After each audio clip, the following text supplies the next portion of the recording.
If someone asked you, "Who are you?" how would you answer? Maybe you start with your job, your role, your responsibilities.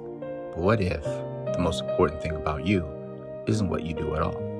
Over the course of our lives, we collect a lot of titles: employee, manager, husband, wife, mother, father, friend, leader, writer. And while those titles can describe the roles we have, they were never meant to define who we are, because titles can change, careers end, children grow up, seasons come and go, but God's love for us never does. Maybe that's why so many people struggle with identity, because we spent so much time asking, "What do I do?" instead of asking, "Who does God say I am?" 1 John 3:1 NLT. See how very much our Father loves us, for He calls us His children, and that is what we are. I love how this verse reminds us He calls us His children, and that is what we are. John doesn't say, "That's what we hope to become someday." He says, "That is what we are." Our identity isn't something we have to earn. It's something our Heavenly Father gives. The world often asks, "What have you accomplished?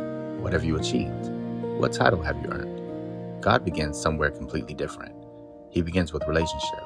Before He calls us to serve, He calls us His children.